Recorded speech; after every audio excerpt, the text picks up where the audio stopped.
E aí, meus pretos, como é que vocês estão? Meu nome é Dani e nesse vídeo de hoje vamos falar sobre requisições em Server Components. Eu vou aqui mostrar todo o fluxo para vocês aqui pelo ScalaHydral, ou seja, tem ali a parte do OFET, que é uma lib que ela imita o FET nativo, o Server FET, onde você tem tratativas de erro e também a tratativa de como que vem a resposta das requisições. O Services, que é o local onde você faz as requisições de fato. O Server Components, que é a parte principal do vídeo, então vou entrar aqui em como é que funciona essa parte da requisição. Eu também vou entrar um pouquinho na parte de load e erro, mas esses dois pontos aqui, assim como alguns outros no vídeo, eu vou passar de forma um pouco mais superficial. Porque tanto o load quanto o erro, a gente consegue aprofundar muito mais. Por exemplo, load e erro a gente consegue tratar a nível de página, por exemplo. O erro você consegue tratar até de forma global. Tem tratativa de erro que é quando a aplicação ela faz throw. Tem tratativa de erro quando a aplicação ela tem uma requisição que deu errado. Então a aplicação não vai fazer um throw. Ela vai simplesmente retornar ali uma tratativa de exceção para o usuário. E o load também, tem load a nível de página, tem load a nível de server component. Então depois eu vou gravar uns vídeos onde eu consigo me aprofundar um pouco mais nesse tema. Mas nesse aqui eu vou passar de forma um pouquinho mais superficial, só para mostrar mesmo como é que funciona o fluxo de requisições em Server Components. E por fim ali a parte de sucesso, onde você já exibe o componente.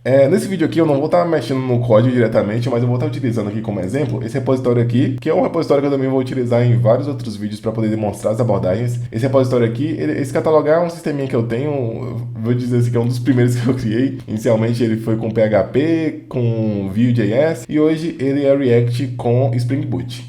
Esse repositório aqui é público, então você pode acessar aqui e dar uma olhada nele. Não vai ter como rodar ele local, por causa que a API dele é privada e também que tem as variáveis de ambiente dele que também são privadas. Mas navegando aqui pelas pastas, você consegue ter uma noção de como é que o sistema funciona. E para vocês que acharam um pouco estranho a estrutura aqui de pastas, é por causa que isso aqui é um monorepo.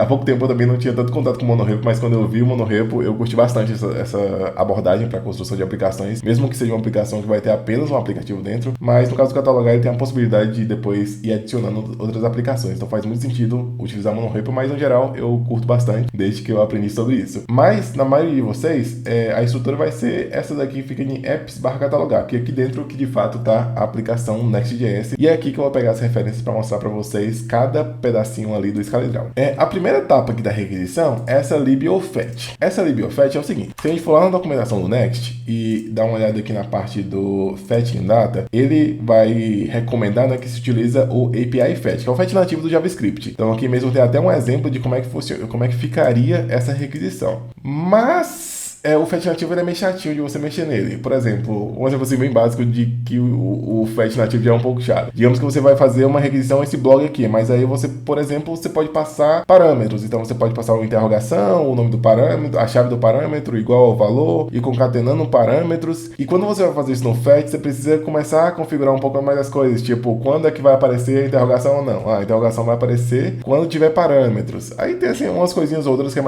começa a ficar mais chato de configurar no fetch nativo, e o ofet ele justamente traz essa facilidade. Porque, por exemplo, no ofet, ao invés de você ir lá e ficar passando a interrogação, chave igual ao valor, você simplesmente passa um objeto para o ofet e o ofet ele vai formatar esse objeto para você. Minha sensação quando eu estou utilizando o ofet é como se eu estivesse utilizando o Axios, mas só que em um contexto de fetch. E o principal mesmo do ofet é porque, tipo assim, o ofet ele consegue preservar as funcionalidades do fetch nativo. E que funcionalidades nativas do fetch são essas? Assim, quando você está numa aplicação Next e você está utilizando o fetch nativo, você tem alguns atributos a mais. Por exemplo, se você precisa de que uma requisição ela seja revalidada a cada minuto, onde é que você vai passar isso? Você vai pegar o fetch nativo, vai passar nos headers lá, você tem a opção de passar next, aí você passa o revalidate, aí você coloca o intervalo de tempo. Então o massa do ofet é que ele consegue preservar isso. Então você ganha o bônus de tá utilizando um fetch mais facilitado, digamos assim, mas ainda assim preserva as funcionalidades do fetch nativo. E como é que é a configuração disso? Bem, para quem já usou o Axios, é muito parecido com a configuração do Axios. Eu vou acessar aqui, ó, ele fica em lib.ofet, então lib.ofet. Então aqui, ó, a única coisa que você precisa é muito parecido aqui com o Axios mesmo, ó. Você vai passar o base URL e aqui você vai passar a URL da API. Assim, vamos dar um passo para trás aqui e falar um pouquinho do porquê se utilizar Server Components. Por que fazer requisições em Server Components? Para mim tem dois grupos de principais motivos. O primeiro é segurança, porque a API da URL ela vai ficar privada. Falando assim da URL da API ficar privada, a gente já tem um exemplo disso aqui, que é esse do base URL, por causa que essa API URL é passado aqui com esse base URL. E o que significa quando você passa a variável de ambiente dessa forma? No Next, você tem duas formas de utilizar variáveis de ambiente. Então, eu vou explicar isso aqui um pouquinho, por causa que é muito importante para segurança isso, e às vezes algumas pessoas não sabem. Quando você vai utilizar variáveis de ambiente no Next, você tem duas formas. Você pode passar o Next Public na frente, ou passar só mesmo o nome da variável de ambiente. Quando você passa o Next Public, essa variável de ambiente ela é inserida dentro do Bundler.js. Ou seja, quando ela é inserida no Bundler.js, quando o usuário está acessando a sua aplicação, ele consegue acessar essa variável de ambiente. Então, se você pegar uma variável secreta, um secret, e colocar um Next Public na frente, significa que essa variável de ambiente ela está exposta para o browser. Então, isso é um risco muito grande você começar a colocar variáveis sigilosas acessíveis no front-end. E, pensando na variável de ambiente API URL, é por causa do seguinte, no mundo perfeito, as APIs elas seriam mais seguras e tal, mas a gente sabe que na vida real não é bem isso que acontece. Então, a gente está falando aqui muito de camadas de segurança, de como você colocar mais camadas de segurança na sua aplicação. Então, quando você usa o API URL sem passar o Next Public, esse valor ele só pode ser acessado pelo servidor. Então, é uma janela que um atacante poderia utilizar para acessar sua aplicação, que é acessando a API URL, passando parâmetros para essa API, ou então, sei lá, ele conseguiu o JWT, agora ele tem a URL da sua API, ele consegue fazer requisições lá, mas o ideal mesmo é que o back-end ele seja construído de uma forma segura. Então, no front-end você consegue ir adicionando mais camadas de segurança, mas isso aí não tira a responsabilidade do back de arrumar as coisas não, beleza? Continuando aqui na parte de por que utilizar os Server Components. Um deles, a API ela vai ficar privada. Os parâmetros que você vai passar para o seu back-end durante a requisição, ele além de ficar oculto, ele não fica manipulável por causa que a requisição está sendo montada no servidor. Então, mesmo no cenário onde o atacante foi lá, conseguiu a API URL, ele não sabe nem quais parâmetros está sendo passado para essa requisição. E o terceiro, que é muito importante também, que entra nisso que eu falei agora há pouco do JWT, é que como todo esse fluxo está acontecendo no servidor, o token do usuário ele não é exposto de forma alguma. Quando você usa libs, por exemplo, como o SDK do Auth0, quando você usa o NextAuth, o sucessor do NextAuth também, o Auth.js, e agora o sucessor do Auth.js, o BetterAuth, todas essas libs, elas encriptografam o token antes de colocar no browser. Então, colocar ali no browser, eu digo, na seção ali do usuário, na parte de cookies. Esse JWT, ele fica encriptografado. Então, mesmo a pessoa pegando esse JWT e tentando fazer uma requisição para a API, uma vez que ele já conseguiu a URL, ele não consegue por causa que esse token, ele só pode ser lido dentro dessa mesma aplicação Next, por causa daquela variável de ambiente secret que geralmente tem quando você está configurando essas libs. Mas beleza, na parte de segurança, o Server Components ele agrega muito nesses pontos. E o outro, a outra vertente é a parte de performance. Que é o seguinte, como esses componentes eles são montados no servidor, o browser ele só vai receber o HTML. Assim, voltando mais outro ponto aqui na parte de segurança. Uma coisa muito interessante também é o seguinte. Vamos lá, novamente falando sobre APIs inseguras. Imagina um cenário onde você faz uma requisição para sua API do back-end e ele retorna, às vezes, informação demais, informações que você não vai nem exibir para o usuário. Mas na aba Network, ele aparece aquela requisição. Quando você faz requisições pelo client-side, ou seja, utilizando o Client Components, existe esse risco de você acabar expondo informações que, novamente, o back nem deveria estar retornando, mas o back vai lá e retorna. Então, com o Server Components, você garante que somente aquelas informações que você definiu que vão ser exibidas no componente, elas serão exibidas no browser, porque como esse componente ele é montado no servidor, o browser só vai receber somente mesmo o que é para ele visualizar. Então, por exemplo, digamos que você tem uma requisição para você pegar categorias de alguma coisa no back-end. O que você quer exibir na tabela seria, por exemplo, o ID, o nome da categoria, a data de criação e a data de atualização, esses 4 parâmetros. Mas o back-end vai lá e retorna mais 3 parâmetros, e nesses 3 parâmetros existe o risco de algum vazamento, de alguma informação que não deveria estar sendo exposta para o browser. Mas com o Server Components, como você definiu que vocês vão exibir esses 4 itens, somente esses 4 itens serão exibidos para o usuário. Por quê? Porque esse componente é montado no servidor e o browser recebe somente o HTML. A requisição nem aparece no browser. Essa que é a parte linda de se utilizar o Server Components. Mas, novamente, não tira a responsabilidade de fazer uma API segura do back-end, beleza? Então, esses são os pontos principais para mim para utilizar Server Components.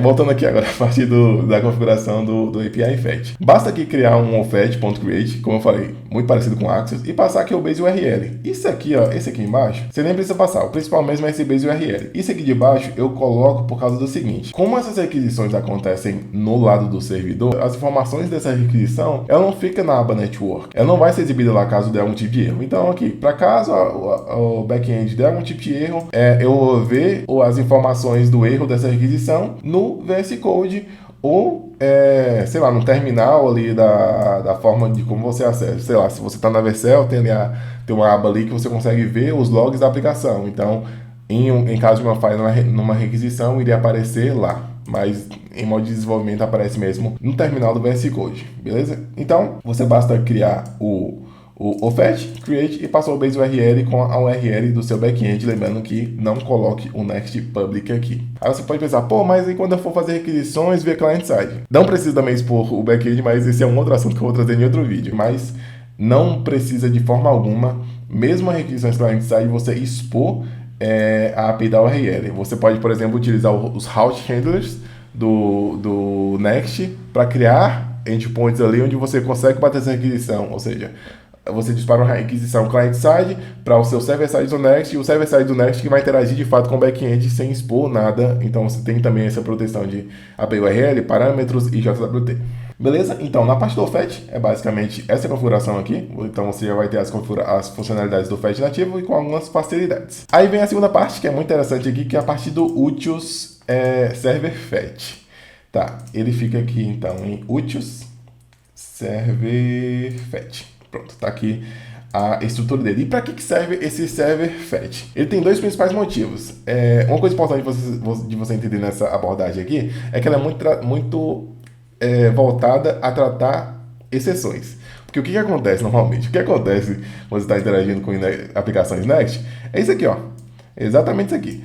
A pessoa faz a requisição no fetch, pega o data e vai lá e passa aqui para o JSON e vai lá e exibe as informações. Aí pensa, pô, e se a resposta vem errada? O que vai acontecer com a minha aplicação? Não sei. Então, o server fetch ele traz uma abordagem mais voltada para erro. Então, quando você vai utilizar o server fetch, uma coisa que é importante você entender é como que é o retorno do server fetch. Então, quando o server fetch, deixa eu até aumentar um pouquinho mais aqui. Quando o server fetch é utilizado, ele vai retornar uma tupla. Essa tupla, o que é essa tupla? A tupla é um array com dois objetos. O primeiro item é o erro e o segundo item é o data. Se existir o erro, não vai existir o data. Se existir o data, não vai existir o erro. Então, quando você vai utilizar o server fetch, eu vou mostrar ele aqui na prática, você vai colocar um if lá para caso exista erro, você retorna alguma coisa que é a tratativa dessa exceção. E se não existir erro, você já vai ter a data sem precisar utilizar aquela interrogaçãozinha para saber se o data está undefined ou não. Mas você vai ter visivelmente como é que funciona sua aplicação caso dê um erro na requisição do back-end. Então, essa aqui é o modelo de resposta de sucesso e esse aqui é o modelo de resposta de erro. E outra coisa também importante é que toda vez que eu vou utilizar o server fetch, ele me obriga a sempre colocar o erro aqui. Esse t.erro é o objeto que o back-end retorna em caso de erro. Esse t.data é o objeto que o back-end sempre me retorna em caso de sucesso. Então aqui, ó, no try eu vou utilizar o API fetch, que é a instância lá do fetch, passo o que é a tipagem da resposta de sucesso, passo o request aqui, que é o URL que eu vou bater lá no back-end, e o options aqui, que é um objeto de configurações, ou seja, os headers, esse next.revalidate que eu tinha falado mais cedo. Então ele retorna aqui nesse options. Então, se deu certo a requisição, ou seja, se continuou nesse try aqui, ele vai retornar nulo no primeiro item e a resposta de sucesso no segundo. Caso deu erro, aí ele vai retornar o erro no primeiro item. Então, esse primeiro item aqui é o erro e nulo na parte da data, que é exatamente o que essa promise t.erro, null ou nulo.tdata é o que retorna. Mas agora, assim, como eu falei, olhando para o server fetch agora, ele pode ser um pouco confuso. Então, bora para o local onde ele é utilizado. Então, depois do server fetch, a gente vem aqui para o service. O services é o local onde, de fato, a gente vai configurar a requisição. Então, vou pegar aqui um exemplo. Deixa eu ver aqui. Aqui em Services, eu vou pegar esse Get Categories. Andando um pouquinho sobre a questão de nomenclatura que eu utilizo para nomear esses services aqui. Normalmente o que eu faço é colocar o nome do método como primeiro item, hífen, o recurso que eu vou consumir, aqui no caso categories. O nome desse recurso, ele varia de acordo se o item é plural ou singular. Tipo assim, se eu tô batendo no endpoint de categories, que ele vai me retornar um array, então eu vou usar categories. Se eu tô batendo no get by id, aí eu uso o get category. Como o get by id é o mais comum que tem dos gets, então eu não coloco by id aqui, porque simplesmente eu colocando ele como singular, eu já sei que eu tô falando do get by id. Quando é um get mais específico, então get public catalog by slug. Como slug não é o padrão, que é o ById, aí eu vou lá e indico aqui. Então, se for by qualquer coisa diferente de ById, eu vou lá e follow. Se é ById, eu coloco simplesmente o termo aqui no singular. E de nomenclatura é basicamente isso mesmo. Então, aqui no Get Categories, bora lá. Assim, a primeira parte aqui do Get Categories inteira é só tipagem. Então, tipo assim, aqui eu já faço a tipagem de como é que vai ser a categoria que ele vai me retornar. Eu já faço a tipagem de como é que vai ser a resposta de erro. Esse default API erro aqui, ó, é só simplesmente mesmo o formato padrão que o meu backend retorna. Depois vem o Get Categories Response. Então, esse API Response também é um formato padrão que o meu backend retorna. Então, tipo assim, pô, a requisição deu sucesso, meu backend retorna data, ponto. Acho que é até mais fácil aqui eu mostrar pra vocês, ó. Vamos lá. Em types, API, types. Cadê? Types, API Response. Tá, beleza, bora lá. Primeiro falando de erro. Se meu backend ele retorna algum tipo de erro, o formato de erro é o seguinte: ele vai retornar o path, que é o URL que eu estou fazendo a requisição. Ele vai retornar um message. Esse message aqui normalmente eu utilizo para poder exibir ali num toast. O status code da falha da requisição, 400, 401, 500, etc. O timestamp, que é quando aconteceu aquela requisição. E esse objeto aqui de erros. Esse objeto de erros aqui é mais para requisições post. No Get também tem algumas, mas é tipo assim. Digamos que eu vou fazer um post e o name é uma string. Aí eu vou lá e passo um number. O local onde o backend vai retornar essa informação de que está inválido esse objeto, ele vai vir aqui. Então, depois eu até vou mostrar mais para vocês, mas tem uma integração que eu faço aqui que eu consigo pegar esse erro e exibir exatamente no mesmo campo do front-end que deu erro. Então, tipo assim, fica parecendo muito com a validação que normalmente você faz ali, sei lá, utilizando um Zod no front-end, né? Onde você digita alguma coisa e a mensagem aparece ali embaixo do input. Então, eu consigo pegar a resposta de erro do back-end e se eu verificar que tem um erros e que tem um field que tem o mesmo nome do front-end, eu vou lá e exibo. Mas isso aí é assunto para o vídeo quando eu for falar de formulários, mas eu vou mostrar isso aqui para vocês também. Mas beleza? Então, aqui, ó, default API erro é esse e tem esse API response with pagination, que ele vai utilizar esse API response. Então, aqui desse ponto aqui, só é importante saber o seguinte: se a resposta for sucesso, o meu backend retorna esse objeto, onde ele manda data no local de sucesso e ele manda meta no local de informações de metadata. E o que é esse meta? Esse meta aqui, ele vem algumas informações, mas o principal mesmo dele é que ele manda essa parte de paginação. Então, no Get Categories que tem paginação, ele vai mandar a página atual, a quantidade de itens por página, o total de páginas e o total de itens. Com isso aqui é o suficiente para eu conseguir montar bem como é que vai ficar a minha paginação. Então, mas essa aqui é só a parte da tipagem mesmo, isso aqui vai variar de acordo com cada backend. Então, voltando aqui agora para o Get Category de novo, já que você já entendeu agora o que é esse default API erro e o que é esse response with pagination, eu vou lá e indico que esse API response with pagination, naquele campo data, ele vai retornar para mim uma array de categorias que tem este formato aqui, beleza? Então, o próximo item é o Get Categories Params. Isso aqui é um item que normalmente só vai existir mesmo. Quer dizer, acho que pode ter no Get by ID também, não tenho certeza. Não sei se é uma boa prática. Mas normalmente eu vejo isso aqui em Get Categories mesmo, que são os filtros. Então, digamos ali que eu estou na tabela e eu quero que o filtro seja por nome e eu quero que seja crescente. Aí eu vou passar o name e o ascendente ou descendente, esqueci agora. Mas eu vou utilizar esses parâmetros aqui para poder passar esse filtro. Mesma coisa de paginação. Se eu quero acessar essa página, eu vou passar aqui. Se eu quero a quantidade de itens por página, eu vou passar aqui. E agora vamos aqui para a parte da estrutura da requisição de fato, porque daqui para cima é só tipagem. Então, aqui que tem a função de fato. Aqui tem a parte de params. Então, params, eu coloco ele como opcional. Esse objeto aqui mesmo, às vezes pode causar um pouco de dúvida do porquê que eu passo essa interrogação. É porque senão, toda vez que eu fosse utilizar o Get Categories e eu não fosse passar nenhum parâmetro, eu teria que passar um objeto vazio. Então, quando você faz isso aqui, ó, você já garante que, ela não recebeu nada, eu não preciso ficar passando esse negocinho aqui, ó, dentro do Get Categories toda vez que eu vou fazer a requisição. Aqui também vai ter essa camada aqui de headers, mas esse ponto aqui eu não vou entrar nesse vídeo. Vocês podem até acessar aqui, ó, que fica aqui no Utils Get of Headers, mas depois eu vou gravar outro vídeo para poder falar mais sobre requisição mesmo. Nesse sistema aqui, o que eu utilizo por enquanto é o Auth0 com Google Provider e futuramente eu quero mudar isso aí para o Better Auth e preservar o Google Provider, mas por enquanto é Auth0 mesmo. Então, beleza, isso aqui só serve mesmo para você pegar os headers de autenticação.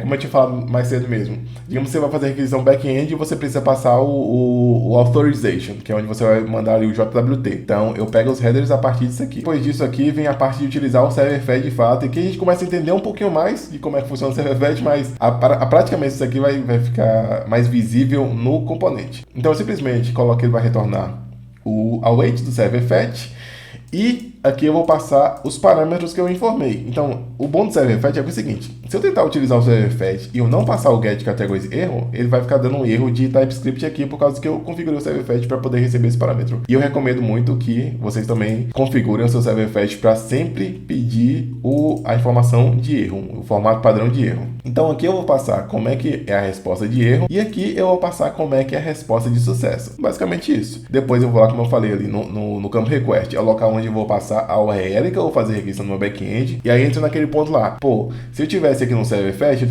se eu tivesse aqui no fetch nativo, eu teria que configurar isso aqui para colocar a interrogação, passar cada parâmetro desse daqui, combinar um com o outro, e aí ia dar um trabalho a mais. Como eu estou utilizando apenas o fetch, eu simplesmente passo esse carry aqui, e nesse carry que eu passo esse objeto aqui de parâmetros, esse parameters, que é esse objeto de parâmetros, que é esse aqui, e ele mesmo já vai formatar toda essa parte para mim. Então, pô, é uma praticidade a mais para utilizar ele também, que é um lib muito leve, tem muito repositório que utiliza ele, e eu, assim, comecei a utilizar agora, mas estou gostando bastante. Então, beleza, na parte de requisições, ela funciona dessa forma aqui, ó. Eu vou mostrar aqui também, só por alto, algumas outras opções de requisições, porque esse aqui digamos assim, um get all, um get categories, para você pegar múltiplas categories, mas você tem outros cenários, por exemplo, get category. O get category, como eu falei, ele não tem parâmetros aqui dentro, porque o get category ele busca por ID, então o único parâmetro que eu preciso passar aqui dentro é mesmo somente o ID, e o restante ele fica basicamente igual, exceto que não tem a parte dos parâmetros.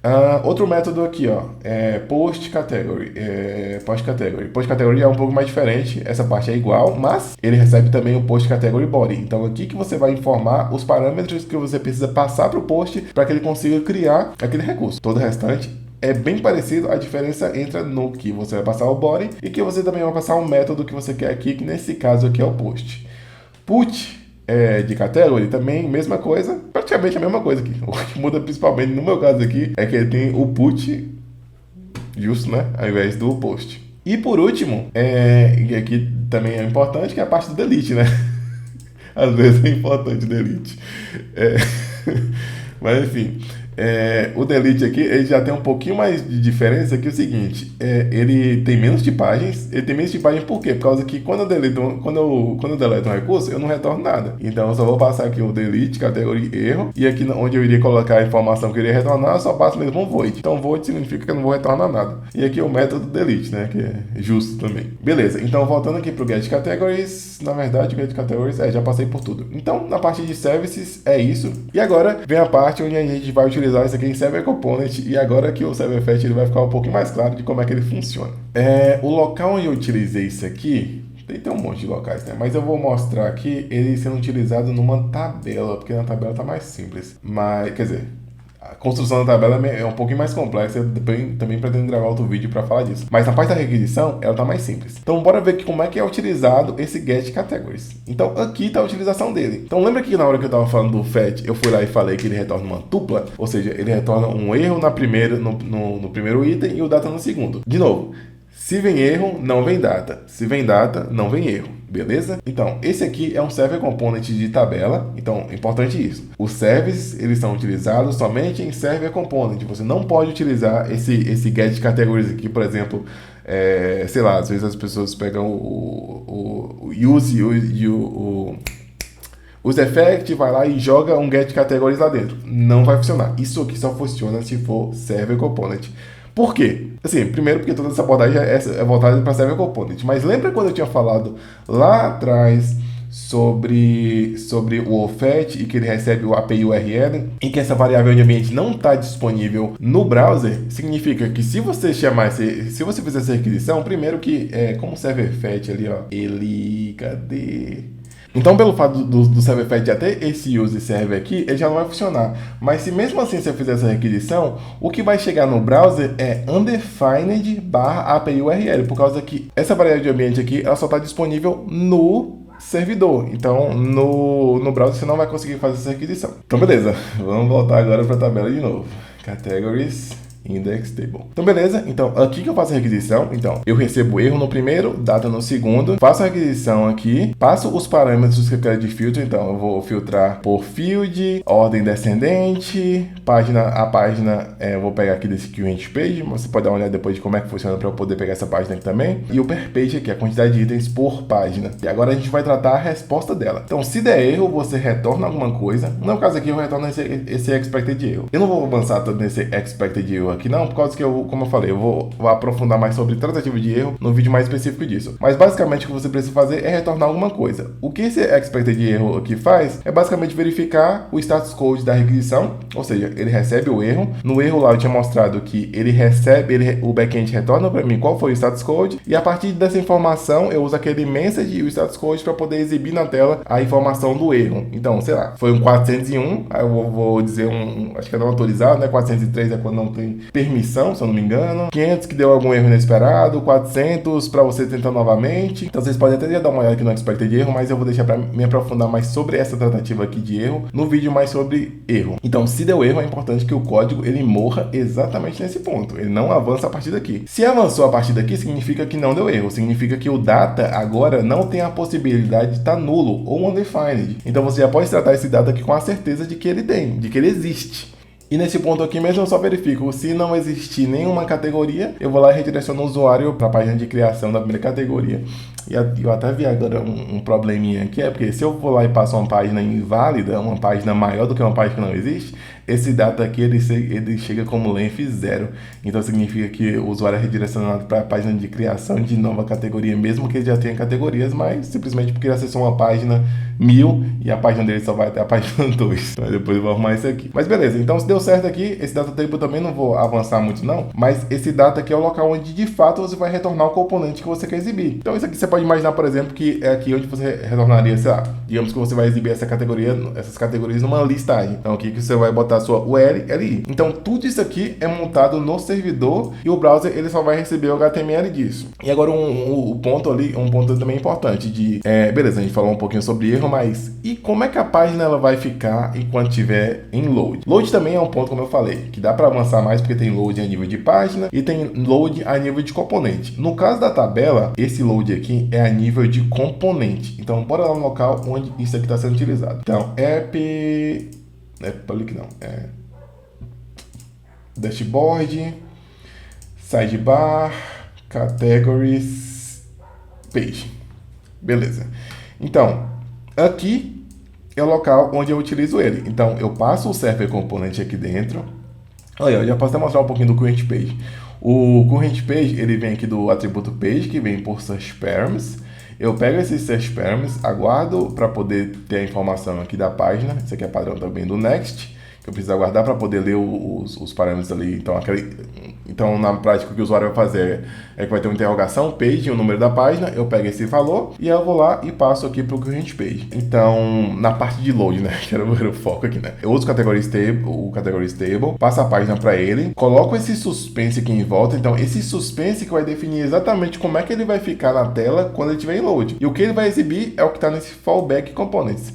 Então, o que ele vai exibir na tela é esse Categories Skeleton. E também que um ponto importante também é o seguinte, todo parâmetro que você for passar aqui para o seu Server Component, é importante você passar aqui nesse aqui também. Digamos, por exemplo, que eu vou passar aqui o Current Page e eu vou passar um name, que digamos é um filtro lá que eu passo também por parâmetros. Eu vou passar aqui o Current Name, aqui do lado eu vou passar name igual a name, mas é importante também você passar esses valores aqui na key, porque quando você passa esses valores na key, sempre que esses valores forem modificados, o componente ele mostra o skeleton, por causa que ele meio que reseta o suspense. Então, só para fechar aqui o vídeo, eu vou mostrar aqui na tela de como é que isso aí fica na prática mesmo. Esse aqui é o componente categories, ele utiliza o get categories e exibe naquele table lá. Então, vai ser super rápido aqui o load, porque realmente a API tá muito boa, retorna muito rápido. Então, atualizando aqui, ó, mostrou o load rapidamente e é aquilo ali que exibe quando a tabela está em load. Eu só não vou ter como mostrar aqui em erro, porque pelo menos aqui pelo cliente não tem como eu fazer com que esse negócio de erro aqui. Eu teria que passar algum parâmetro inválido e tal. Basicamente é isso. Como eu falei, fique à vontade aí para acessar o Catalogar, dar uma olhada em como é que é o código. Você também pode acessar o Catalogar pelo esse app catalogar.com.br.